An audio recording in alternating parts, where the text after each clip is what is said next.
Thank you, Kenilworth School, for your questions in this Parliament Week of 2024. And thank you for engaging with the process. You'll know that Parliament Week is all about giving you the opportunity to have a clearer understanding of what we as members of Parliament do. I'm Jeremy Wright. I'm, as you know, the Member of Parliament for Kenilworth.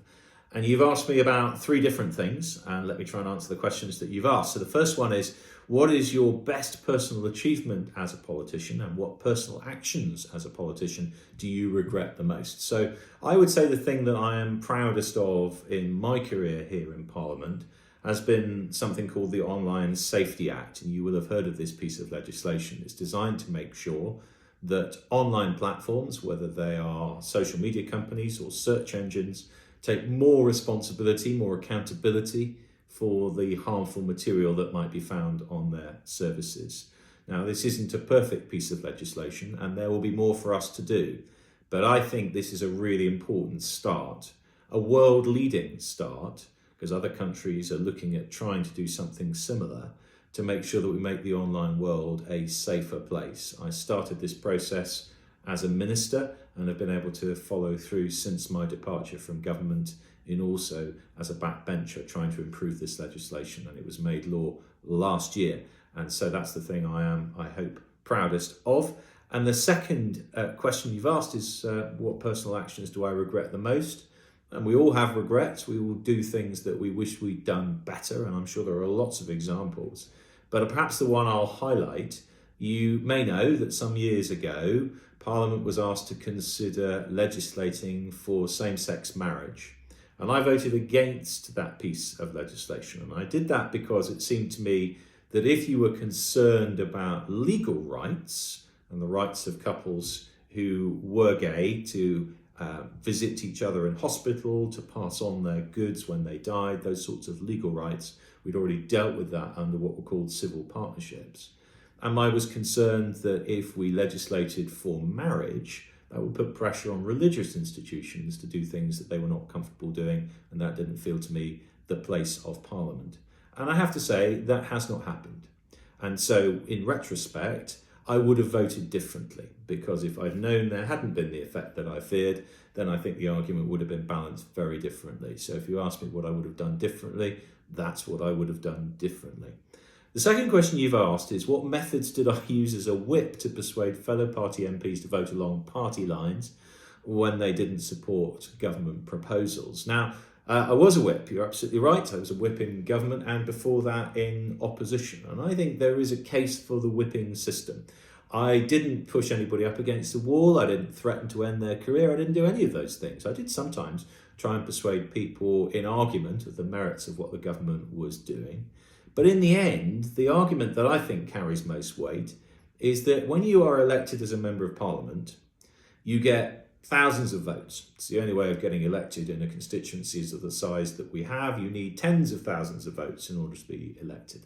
Actually, very few of those votes are cast for you as an individual. The majority of those votes are cast because of the party you represent. And so if you are a Conservative and you are elected as a Conservative, and you form part of the Conservative Party in government here in the House of Commons, then it seems to me you're obligated to stand by the promises you made to the electorate. And we set those promises out in a manifesto. We explained to the public what a Conservative government would do if it was elected on a variety of different issues. And on those issues, I think it's important that you do what the electorate expects you to do when they decided to support you at the ballot box. Otherwise, people who show up in Parliament and say, well, I was elected as a Conservative, I've got all these promises I said I would follow through on, but I'm not going to do any of that. I'm going to do something completely different. I think those people are breaking the contract they made with the electorate when they set out their promises for the electorate to consider and vote on.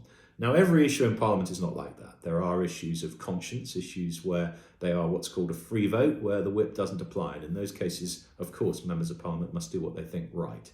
And sometimes it's appropriate to rebel against your government and to not do what the whip suggests.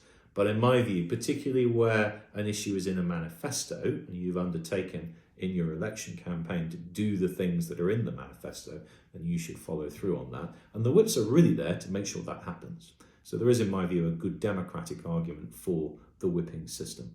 And the last question you've asked is, in light of recent scandals concerning sewage leaks and the huge pay of CEOs of water companies, where do I think the issue of responsibility for this lies and how should it be addressed? And I think two things to say. The first is, absolutely, where the rules are broken and we have clear rules with regulators established to make sure they're enforced, then there should be real financial consequences, not just for the water companies corporately, but for individual directors and leaders within those companies too. And that involves, for example, looking at the level of remuneration that those individual leaders receive and make sure that they are held directly and financially accountable for any breaches of the rules. So I support those measures. But we have a broader issue that we're also going to have to confront. What is largely at the root, I'm afraid, of some at least of these sewage overflows is the fact that we have a Victorian system of sewage which mixes rainwater with sewage. And what that means is that when it rains a lot, and you will have noticed in this country every so often it does, what happens is that the system which is mixing together rainwater and sewage overflows, not because there's a problem with the sewage quantity, but because there's a problem with the quantity of rainwater, and everything washes out at once. And in the system we currently have, the only alternative to allowing it out into the waterways is that it backs up into our toilets. So there are no easy options here, and if you want to fix this problem, as undoubtedly we must, it's going to be a long job and an expensive one. The lower estimate cost to repair all of this infrastructure and separate out the systems is about £120 billion. Now, what we can certainly do is stop making the problem worse. So one of the things I support and argue for both locally and nationally is that we should not build any more mixed infrastructure. From now on, when there's a new housing development, it should separate rainwater in one system from sewage in another. That, I think, will at least avoid making the problem worse. But fixing this in the long term, as I say, it's going to take time. It's going to take a very great deal of money. So thank you very much for your questions, and thank you for engaging with Parliament Week and taking an interest in what we do here.